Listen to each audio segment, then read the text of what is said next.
Assalamualaikum warahmatullahi wabarakatuh. Apa kabar semuanya, anak-anak kelas 7?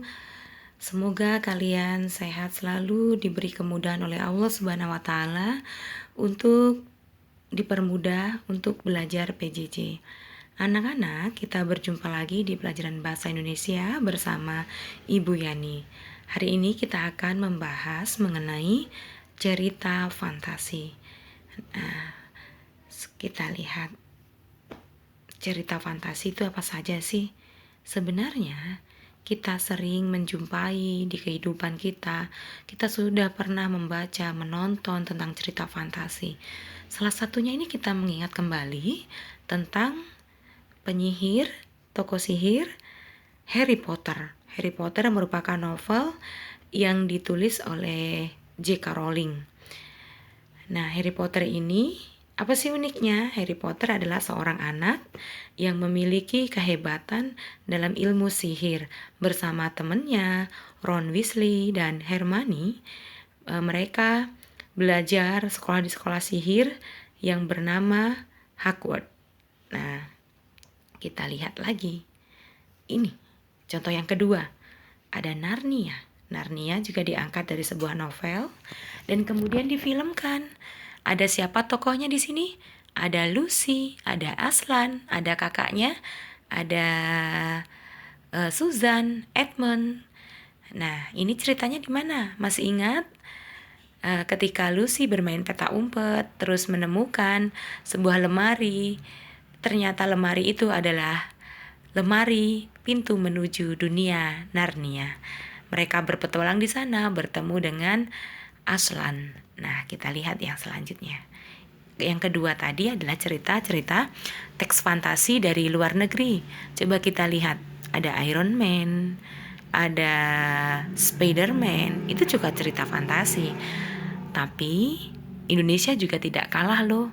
Indonesia punya penulis novel hebat-hebat. Salah satunya adalah novel yang ditulis oleh Terelie. Ini ada novel karya Terelie, Bumi, Bulan, Matahari. Ini seriesnya.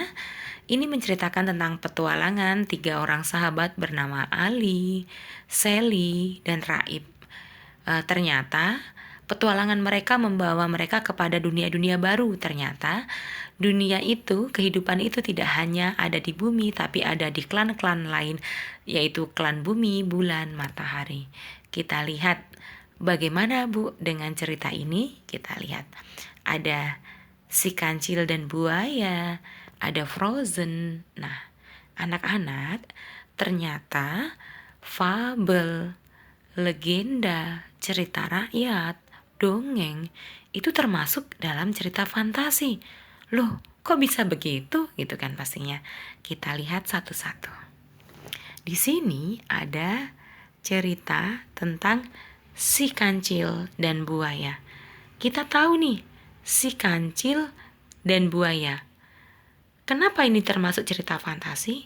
Karena di sini ada keunikan atau keajaiban. Ajaibnya gimana? Bahwasanya si kancil adalah yang benar-benar hewan, tapi dia bisa berperilaku seperti manusia yang bisa mengakalin si buaya. Bagaimana dengan Frozen? Ada Elsa, ada Anna, ada Kristoff, ada Olaf. Di sini Elsa memiliki kemampuan yang luar biasa, yaitu dia bisa mengubah apapun yang ia sentuh bisa menjadi es ataupun salju. Olaf, manusia atau boneka salju, bisa berperilaku seperti manusia, bisa berbicara, memiliki perasaan, memiliki kasih sayang. Disinilah letak keajaibannya, kehebatannya. Maka kedua cerita ini juga termasuk ke dalam cerita fantasi. Kita lihat. Jadi apa itu cerita fantasi? Nah, anak-anak, yang dinamakan cerita fantasi itu adalah cerita yang sepenuhnya dikembangkan berdasarkan fantasi atau imajinasi. Jadi, yang namanya cerita fantasi itu tidak terjadi di alam nyata, maka dia disebut sebagai cerita fantasi. Kita lihat yang selanjutnya. Kita masuk ke ciri-ciri umum cerita fantasi. Nah, cerita itu dikatakan sebagai cerita fantasi. Kenapa? Karena dia ada keajaiban atau keanehan. Keajaiban, keanehan, dan keajaiban-keajaiban itu di luar nalar manusia. Kita lihat misalnya tokohnya kayak Harry Potter itu, seperti Harry Potter, dia memiliki ilmu sihir yang bisa mengubah apapun kekuatan itu. Yang kedua adalah ide cerita. Nah, ide cerita ini artinya penulis itu bebas menuangkan segala imajinasinya, bebas berhayal, tidak ada batasan terhadap realitas ataupun kehidupan nyata, sehingga penulis atau pengarang bisa mengembangkan cerita itu dengan sesuka hati. Sesuka hatinya gimana? Misalnya, terserah mau penulis, si hewan bisa dibuat seolah-olah berperilaku manusia. Si nenek sihir misalnya, nenek-nenek memiliki kekuatan sihir. Nah, itu kan kebebasan, ide ceritanya itu terbuka. Yang ketiga, dia menggunakan menggunakan berbagai latar. Maksudnya gimana? Kalau menggunakan berbagai latar itu artinya tidak ada batasan ruang dan waktu.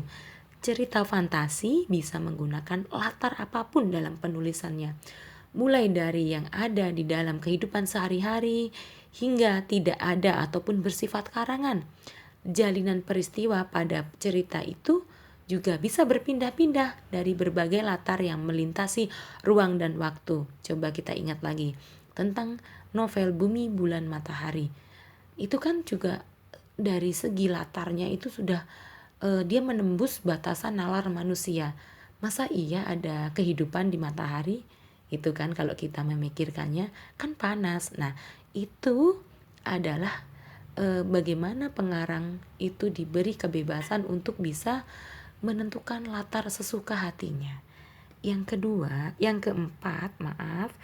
keempat itu tokohnya unik. Nah, ada tokoh yang tak biasa, unik. Tokoh dalam cerita fantasi itu bisa diberi watak dan ciri yang unik. Ada kalanya bahkan yang tidak kita temui dalam kehidupan sehari-hari. Misalnya saja, seorang yang bisa mengeluarkan api dari tangannya. Seorang yang bisa melihat mimpi orang lain. Jin yang bisa keluar dari lampu. Itu juga termasuk tokoh yang unik. Nah, terus yang kelima adalah bersifat fiksi. Apa itu fiksi? Jadi dia hanya rekaan, tidak nyata. Objek dalam kehidupan itu sengaja dibuat-buat. Ya. Nah, itu adalah ciri-ciri dari cerita fantasi. Kita lanjutkan ke, jadi apa sih bedanya cerita fantasi itu dengan teks narasi, misalnya cerpen gitu kan. Nah, anak-anak, batasan beda cerita fantasi dengan teks narasi adalah kalau cerita fantasi itu ada hal-hal ajaib luar biasa yang tidak bisa, yang di luar nalar manusia. Itu yang namanya cerita fantasi. Kalau narasi ini ciri-cirinya kita lihat, kita bedakan ya. Kita bedakan. Ini kok nggak kelihatan? Oke. Narasi sama dia, ya. Sama-sama fiksi, berisi rangkaian cerita alur, tokoh dan watak unsur peristiwa mengalami rangkaian, tema ide dasar menjadi puncak pengembang cerita, amanat pesan yang disampaikan, ada nilai-nilai kehidupan. Nah, anak-anak, kita hari ini akan belajar nih tentang kita cari keajaiban apa sih pada cerita fantasi. Ini Ibu Yani punya contoh cerita teks fantasi. Sepasang saudara penyihir. Di sebuah desa yang damai hiduplah dua orang saudara kembar yang memiliki kekuatan sihir. Sudah ada kekuatan sihir, berarti sini ajaib. Mereka adalah Nino dan Arko. Meski merupakan saudara kembar, namun watak keduanya sangat berbeda drastis. Niko sangat sombong dan angkuh, serta Arko merupakan anak yang baik hati. Niko memiliki keistimewaan yaitu menguasai sihir lebih banyak sehingga dengan sombongnya selalu memamerkan kekuatannya. Arko yang merupakan kakak dari Niko selalu melarang adiknya untuk memamerkan kekuasaan kepada teman-temannya atau menggunakan sihir dengan sembarang. Akan tetapi, Niko selalu mengelak dan mengatakan bahwa Arko iri dengan kemampuan sihir Niko. Sikap Niko justru semakin menjadi-jadi. Diubahnya semua benda yang di sekelilingnya menjadi batu termasuk hewan ternak milik keluarga.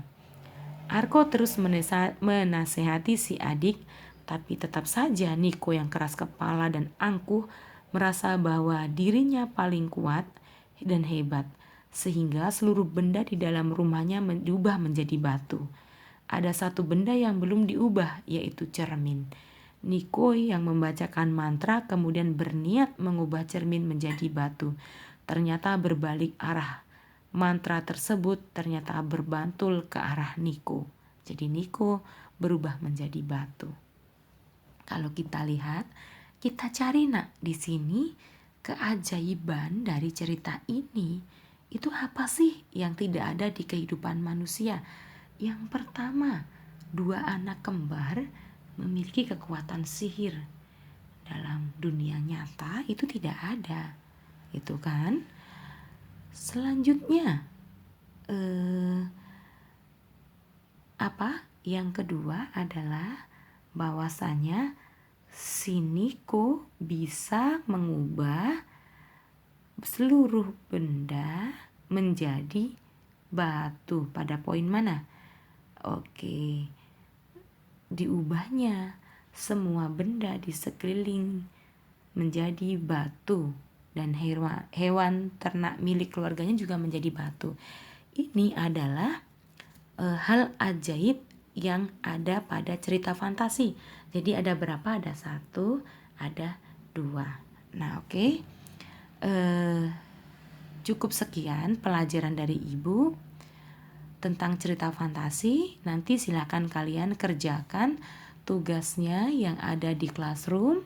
Ibu sudah menyajikannya di tugas, yaitu tentang mencari hal ajaib pada cerita teks fantasi.